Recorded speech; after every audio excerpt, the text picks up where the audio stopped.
احمدہ و اصلی علی رسولہ الکریم اما بعد۔ محترم ناظرین اور معزز سامعین، السلام علیکم ورحمۃ اللہ وبرکاتہ۔ اہل حدیث میڈیا سینٹر کی طرف سے میں حافظ ابو یحییٰ آپ کی خدمت میں ایک بہت اہم ویڈیو لے کر حاضر ہو رہا ہوں۔ نبی اکرم صلی اللہ علیہ وسلم کا نماز تراویح کی رکعات کے حوالے سے کیا معمول تھا؟ صحابہ کرام رضوان اللہ علیہم اجمعین نماز تراویح کی کتنی رکعات ادا کیا کرتے تھے؟ خصوصاً سیدنا عمر بن خطاب رضی اللہ تعالیٰ عنہ نے اپنے دور حکومت میں صحابہ کرام کو باجماعت کتنی رکعات نماز تراویح کا حکم دیا تھا؟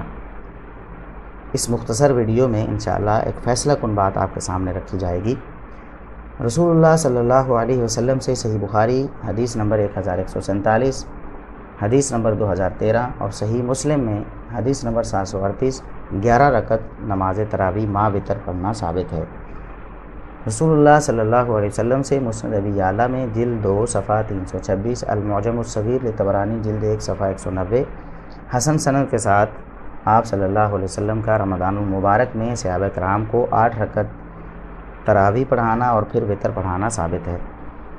رسول اللہ صلی اللہ علیہ وسلم کا مسند ابی اعلیٰ جلد 2 صفحہ 362، زوائد و مسند الامام احمد جلد 5 صفحہ 115، المعجم الاوسط للطبرانی جلد 4 صفحہ 141 وغیرہ میں حسن سند کے ساتھ 8 رکعت تراویح اور پھر وتر پڑھنے پر رضامندی کا اظہار کرنا ثابت ہے۔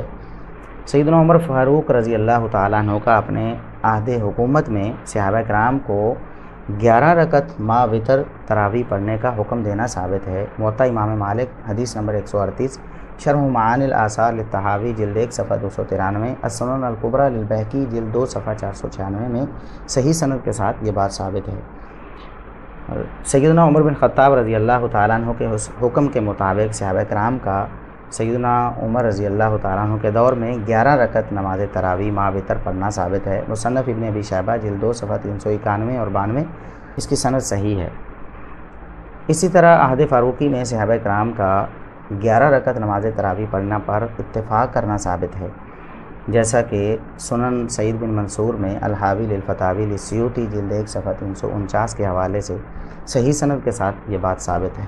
اس کے برخلاف 20 رکعت پڑھنے والے ہمارے احناف بھائیوں کے پاس کوئی ایک بھی دلیل ایسی نہیں جس میں نبی کریم صلی اللہ علیہ وسلم کا 20 رکعت نماز تراویح پڑھنا یا آپ صلی اللہ علیہ وسلم کا 20 رکعت نماز تراویح کی جماعت کروانا یا آپ صلی اللہ علیہ وسلم کا 20 رکعت نماز تراویح پر رضامندی کا اظہار کرنا یا صحابہ کرام کا 20 رکعت نماز تراویح پڑھنا یا سیدنا عمر بن خطاب رضی اللہ تعالیٰ عنہ کا 20 رکعت نماز تراویح کا حکم دینا ثابت ہو۔ رسول اکرم صلی اللہ علیہ وسلم کے حوالے سے ان کے پاس 2 مرفوع روایات ہیں جو خود ان کے اکابر علماء کے بقول بالاتفاق ضعیف ہیں، لہٰذا ہم ان پر بحث ہی نہیں کرتے۔ رہی سیدنا عمر فاروق رضی اللہ تعالی عنہ کے حوالے سے 20 کی روایات، تو وہ بھی ساری کی ساری ضعیف ہیں۔ صرف ایک روایت ایسی ہے، صرف ایک روایت جس میں 20 رکعات کا ذکر ہے، اور وہ روایت سیدنا عمر بن خطاب رضی اللہ تعالی عنہ سے ہے۔ اس کے سارے راوی ثقہ ہیں اور اس کی سند بھی صحیح ہے، لیکن اس روایت میں 20 رکعات کا ذکر کیسے ہے، اس کی حقیقت کیا ہے، وہ آج انشاءاللہ اس ویڈیو میں ہم آپ کے سامنے پیش کرنے والے ہیں۔ یہ روایت امام ابو بکر عبداللہ بن محمد بن زیاد نیسابوری المتوفیٰ 324 ہجری کی کتاب فوائد ابی بکر میں درج ہے، اور یہ روایت کتنی اہم ہے اس کی اہمیت کا اندازہ آپ اس بات سے لگا سکتے ہیں کہ پچھلے دنوں انڈیا سے ہمارے ایک حنفی بھائی نے ایک ویڈیو تیار کی اور اس میں صرف اسی روایت کی بنیاد پر یہ ثابت کرنے کی کوشش کی کہ سیدنا عمر بن خطاب رضی اللہ تعالی عنہ 20 رکعت نماز تراویح کا حکم دیتے تھے، لیکن اس روایت کی کیا حقیقت ہے آئیے ہم آپ کو بتاتے ہیں۔ یہ روایت فوائد ابی بکر النیسابوری کی 16 نمبر روایت ہے۔ اس روایت کے 3 حصے ہیں۔ سب سے پہلا حصہ ملاحظہ فرمائیں، آپ اپنی اسکرین پر دیکھ رہے ہیں، پہلا حصہ اسی روایت کا۔ امام ابو بکر النیسابوری فرماتے ہیں حدثنا یوسف بن سعید قال حدثنا حجاج عن ابن جریج قال حدثني اسماعیل بن امیہ ان محمد بن یوسف ابن اخت السائب بن یزید اخبرہ ان السائب بن یزید اخبرہ قال جمع عمر بن الخطاب الناس على ابی بن کعب و تمیم الداری۔ محمد بن یوسف کے شاگرد اسماعیل بن امیہ بیان کرتے ہیں کہ محمد بن یوسف جو صائب بن یزید رضی اللہ تعالیٰ عنہ کے بھانجے تھے وہ بیان کرتے ہیں، انہوں نے بتایا ہے صائب بن یزید رضی اللہ تعالیٰ عنہ صحابی رسول ہیں۔ صائب بن یزید رضی اللہ تعالیٰ عنہ کا یہ بیان اس لیے بھی بہت زیادہ اہم ہے کہ یہ خود صحابی رسول بھی ہیں اور سیدنا عمر بن خطاب رضی اللہ تعالیٰ عنہ کے دور میں موجود بھی تھے، اور سیدنا عمر بن خطاب رضی اللہ تعالیٰ عنہ نے جو دو ائمہ ابی بن کعب رضی اللہ تعالیٰ عنہ اور تمیم داری رضی اللہ تعالیٰ عنہ مقرر کیے تھے، ان کی ابتدا میں یہ نماز تراویح بھی ادا کیا کرتے تھے، لہٰذا ان کا بیان وہ فیصلہ کن ہوگا۔ صائب بن یزید رضی اللہ تعالیٰ عنہ بیان کرتے ہیں کہ عمر بن خطاب رضی اللہ تعالیٰ عنہ نے سیدنا ابی بن کعب اور تمیم داری رضی اللہ تعالیٰ عنہما کی ابتدا میں صحابہ کرام کو جمع فرمایا کہ وہ باجماعت نماز ادا کیا کریں۔ فَكَانَا يَقُومَانِ بِمِئَةٍ فِي رَكْعَةٍ، چنانچہ وہ دونوں امام جو تھے وہ ایک ایک رکعت میں 100 آیات کی تلاوت کیا کرتے تھے۔ فَمَا يَنصَرِفُ حَتَّى نَرَى أَوْ نَشُكَّ فِي فُرُوعِ الْفَجْرِ، صحابہ کرام اتنی لمبی نماز تراویح ادا کرتے کہ سحری ہونے والی ہو جاتی، سحری کے بالکل قریب نماز تراویح کا اختتام ہوتا۔ قال فَكُنَّا نَقُومُ ب11، صائب بن یزید رضی اللہ تعالیٰ عنہ کہتے ہیں کہ ہم سیدنا عمر بن خطاب رضی اللہ تعالیٰ عنہ کے حکم سے ان کے دور حکومت میں ان کے مقرر کردہ اماموں کی ابتدا میں 11 رکعت نماز تراویح ادا کیا کرتے تھے۔ دیکھا آپ نے، یہ وہی روایت ہے، جی ہاں یہ وہی روایت ہے جس کو پیش کر کے سیدنا عمر بن خطاب رضی اللہ تعالیٰ عنہ سے 21 رکعت نماز تراویح ثابت کرنے کی کوشش کی جاتی ہے۔ اور اس روایت کی اہمیت کا اندازہ آپ اس بات سے لگا سکتے ہیں کہ گزشتہ دنوں ہمارے ایک حنفی بھائی نے جو انڈیا سے تعلق رکھتے ہیں ایک ویڈیو تیار کی، اور اس میں صرف اور صرف اسی روایت کی بنیاد پر سیدنا عمر بن خطاب رضی اللہ تعالیٰ عنہ سے 20 رکعت نماز تراویح ثابت کرنے کی کوشش کی۔ جی ہاں یہ وہی حدیث ہے، اس کا پہلا ٹکڑا آپ نے سماعت فرمایا کہ صائب بن یزید رضی اللہ تعالیٰ عنہ جو صحابی رسول ہیں، جو سیدنا عمر بن خطاب رضی اللہ تعالیٰ عنہ کے دور حکومت میں موجود تھے، وہ بیان کرتے ہیں کہ ہم 11 رکعت نماز تراویح ادا کیا کرتے تھے۔ یہ آپ کے سامنے عمر بن خطاب رضی اللہ تعالیٰ عنہ سے بیان کرنے والے صائب بن یزید ہیں، صائب بن یزید سے بیان کرنے والے محمد بن یوسف ہیں، اور محمد بن یوسف سے بیان کرنے والے اسماعیل بن امیہ ہیں۔ اب چلتے ہیں اس حدیث کے اگلے حصے کی طرف۔ قلت، اسماعیل بن امیہ کہتے ہیں میں نے کہا محمد بن یوسف سے، اپنے استاد سے، او 21، اس روایت میں آپ نے 11 کا ذکر کیا ہے، کیا 11 کا ذکر صحیح ہے یا 21 کا ذکر؟ قال لقد سمع ذلك من الصائب بن یزید ابن خصیفہ، محمد بن یوسف نے کہا کہ اس حدیث کو الصائب بن یزید رضی اللہ تعالیٰ عنہ سے یزید بن خصیفہ نے بھی سنا ہے۔ تو فسألت یزید بن خصیفہ، اسماعیل بن امیہ کہتے ہیں میں نے 11 کا ذکر محمد بن یوسف سے سنا، تو یزید بن خصیفہ سے بھی میں نے سوال کیا کہ آپ نے کیا سنا ہے؟ تو انہوں نے کیا کہا؟ جی ذرا غور کرنے کی ضرورت ہے، انشاءاللہ یہ مسئلہ یہیں پہ حل ہونے والا ہے۔ اس روایت میں جو 21 کا ذکر ہے وہ کس طرح ہے؟ فقال حسبت ان الصائب قال 21، یزید بن خصیفہ نے کہا میرا خیال ہے، لگتا ہے، مجھے ایسا لگتا ہے کہ جیسے الصائب بن یزید رضی اللہ تعالیٰ عنہ نے 21 کا ذکر کیا ہو۔ دیکھا اور سنا ناظرین اور سامعین آپ نے کہ جب محمد بن یوسف رحمہ اللہ تعالیٰ نے اس روایت کو 11 کے ذکر کے ساتھ بیان کیا تو بالجزم بیان کیا، یقین کے ساتھ بیان کیا، لیکن جب یزید بن خصیفہ نے اس روایت کو ذکر کیا تو شک کے ساتھ ذکر کیا، انہوں نے اپنا گمان ذکر کیا، اپنا تردد ظاہر کیا کہ میرا خیال ہے کہ الصائب بن یزید رضی اللہ تعالیٰ عنہ نے 21 کا ذکر کیا ہے۔ دیکھیے ایک طرف 11 کا بالجزم اور بالیقین ذکر ہے اور دوسری طرف 21 کا شک کے ساتھ اور گمان کے ساتھ ذکر ہے، تو یہ دونوں باتیں برابر کیسے ہو سکتی ہیں؟ ان دونوں باتوں کو برابر کہنا کتنی بڑی زیادتی ہے اور عدل و انصاف کا خون کرنے کے مترادف ہے۔ 11 کا ذکر یقین کے ساتھ ہے اور 21 کا ذکر شک کے ساتھ ہے۔ ہمارے حنفی بھائی یہ کہتے ہیں کہ چونکہ اسماعیل بن امیہ نے 11 رکعت کے ذکر پر اپنے استاد محمد بن یوسف کو ٹوکا ہے اور پوچھا ہے کہ یہاں 11 کا ذکر ہے یا 21 کا ذکر ہے، لہٰذا معلوم ہوا کہ یہاں 11 رکعت کا ذکر وہ درست نہیں ہے۔ اگر 11 رکعت کا ذکر درست ہوتا تو اسماعیل بن امیہ اپنے استاد کو نہ ٹوکتے، لیکن یہ بات بھی ایک مغالطے سے زیادہ نہیں ہے، کیونکہ اسماعیل بن امیہ نے چونکہ 21 کا ذکر سن رکھا تھا تو انہوں نے اپنے استاد محمد بن یوسف سے پوچھ لیا کہ آپ 11 کا ذکر کرتے ہیں تو 21 کا ذکر بھی اس روایت میں ہے؟ تو انہوں نے کہا کہ 21 کا ذکر یزید بن خصیفہ کرتے ہیں، تو آپ جا کر خود ہی ان سے پوچھ لیجئے، آپ کو پتہ چل جائے گا کہ 21 کے ذکر کی حقیقت کیا ہے۔ تو جب اسماعیل بن امیہ یزید بن خصیفہ کے پاس پوچھنے گئے تو انہوں نے بتایا کہ حسبت، میرا خیال ہے، میرا گمان ہے شاید صاحب بن یزید رضی اللہ تعالیٰ عنہ نے 21 کا ذکر کیا ہو۔ تو اس سے معلوم ہو گیا خود اسماعیل بن امیہ کو بھی کہ 21 کا ذکر یہاں وہ مشکوک ہے، یہاں تردد کے ساتھ ہے، یہاں شک کے ساتھ ہے، اور 11 کا ذکر یقین کے ساتھ ہے۔ اسماعیل بن امیہ اس روایت کو بیان کرنے میں منفرد نہیں ہیں۔ اس روایت کو اسماعیل بن امیہ کے علاوہ 6 اور شاگردوں نے محمد بن یوسف سے روایت کیا ہے۔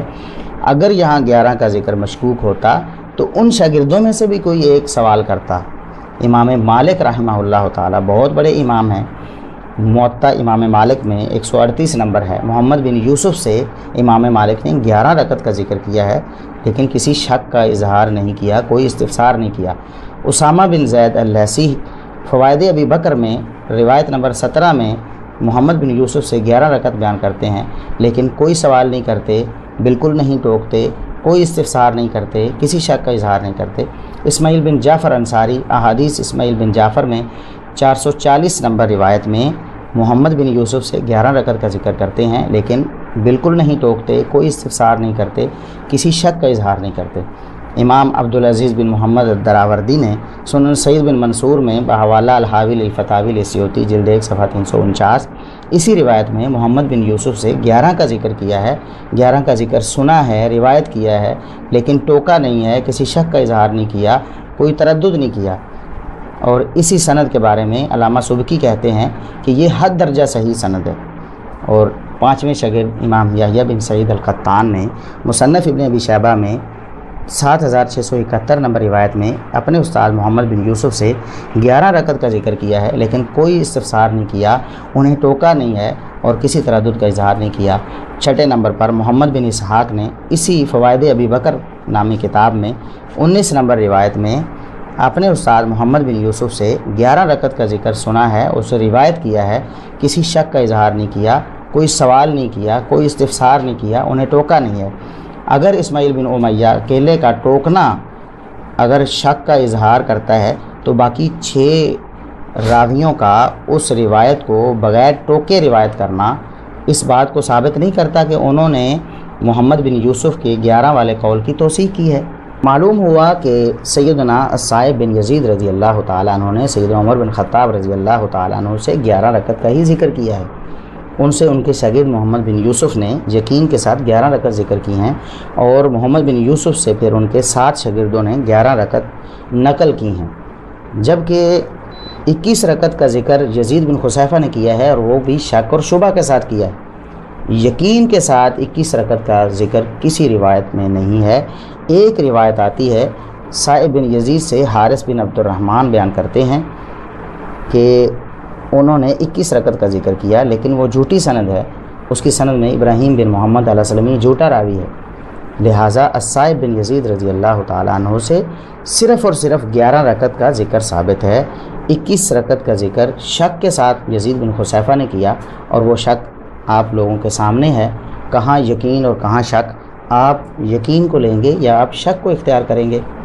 تیسرے حصے کی طرف بڑھنے سے پہلے میں اپنے حنفی بھائیوں سے ایک مزیدار سا سوال بھی کرنا چاہتا ہوں۔ وہ سوال یہ ہے کہ اس روایت میں تو 21 رکعات کا ذکر ہے، اگر آپ اس روایت کی بنا پر 20 رکعات کو مسنون تراویح کہتے ہیں تو 21ویں رکعت کو کیا مسنون وتر کہیں گے؟ یعنی 20 تراویح اور ایک وتر، تب ہی تو 21 بنتے ہیں۔ اگر آپ اس روایت کی وجہ سے 20 تراویح کو مسنون کہتے ہیں، مسنون تراویح 20 ہیں، تو کیا مسنون وتر ایک ہے؟ کیا آپ اس حدیث کی وجہ سے اپنی فقہ کے اس مسئلہ کو چھوڑنے کے لیے تیار ہیں کہ ایک وتر پڑھنا درست نہیں ہے؟ اگر آپ تیار ہیں تو پھر بتائیے گا ضرور۔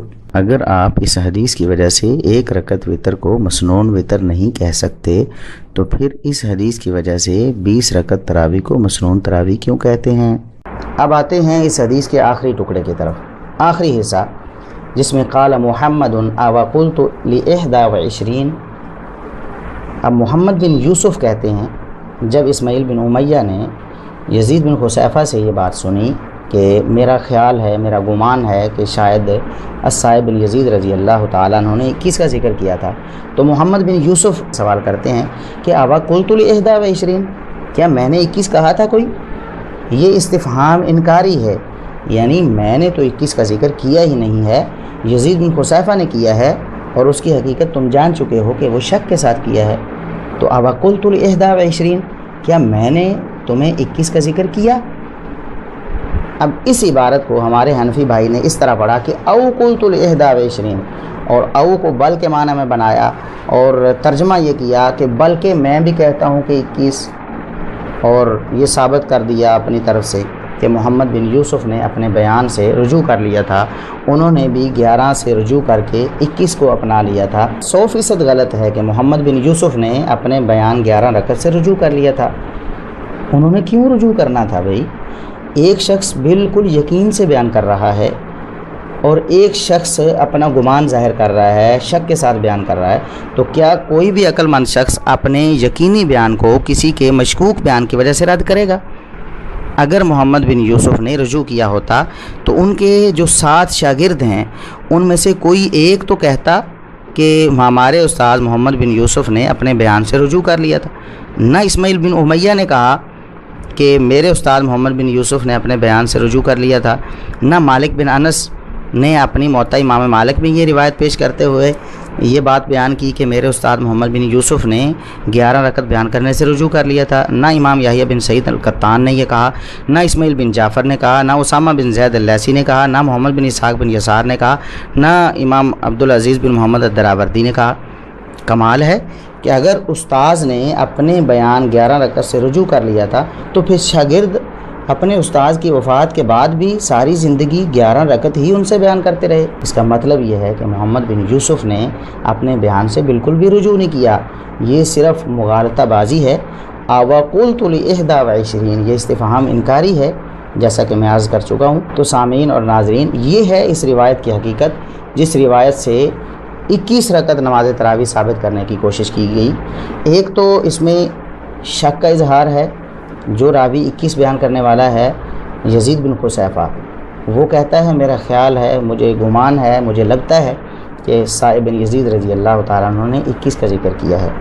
دوسری بات یہ ہے کہ 21 رکعت کو احناف کہاں لے کر جائیں گے؟ احناف اگر 21 کو مسنون تراویح مانیں گے تو اس میں سے 20 رکعت تراویح اور 1 رکعت مسنون وتر بنے گا، جبکہ ان کے ہاں 1 رکعت مسنون ہے ہی نہیں، وہ 1 رکعت وتر کے قائل اور فاعل ہیں ہی نہیں۔ ہمارے حنفی بھائی نے کہا کہ اس روایت کو اہل حدیث علماء چھپاتے ہیں، اہل حدیث علماء لیکچر دیتے ہیں، اس روایت کو ذکر نہیں کرتے۔ تو دیکھیے اہل حدیث علماء کیوں نہیں ذکر کرتے تھے کہ 21 کا ذکر تو مشکوک ہے، جو یقینی ذکر ہے وہ موطا امام مالک سے ہمارے علماء بیان کر دیتے تھے۔ اور آپ کو بھی اقرار ہے کہ علامہ البانی رحمۃ اللہ علیہ اور دیگر علماء نے اپنی کتابوں میں اس روایت کو ذکر کیا ہے۔ آپ نے خود کہا کہ انہوں نے اسے صحیح کہا ہے، ظاہر ہے ذکر کر کے ہی اسے صحیح کہا ہے نا۔ تو آپ بتائیے کہ احناف علماء کو کیا مجبوری تھی؟ انہوں نے ایسی روایت کو جو آپ کے بقول صحیح ترین ہے اور اس سے 21 رکعت تراویح ثابت ہو رہی ہیں، اسے انہوں نے کیوں پیش نہیں کیا؟ اہل حدیث علماء پر آپ نے اس حدیث کو چھپانے کا الزام لگایا، تو آپ اس طرح کیجئے 21 علماء کا نام پیش کر دیجئے۔ چلیں ایسا نہیں تو آپ 15 علماء کا نام پیش کر دیجئے، چلیں یہ بھی نہیں تو 10 علماء کا پیش کر دیجئے، چلیں اس سے بھی آپ کو رخصت دیتے ہیں۔ آپ صرف 5 ایسے حنفی علماء کا نام ذکر کر دیں، ان کے ویڈیو کلپ ہمارے ساتھ شیئر کر دیں، ان کی کتابوں کے اقتباسات ہمیں دکھا دیں۔ اس کا مطلب ہے کہ دال میں کچھ تو کالا ہے یا ساری دال کالی ہے۔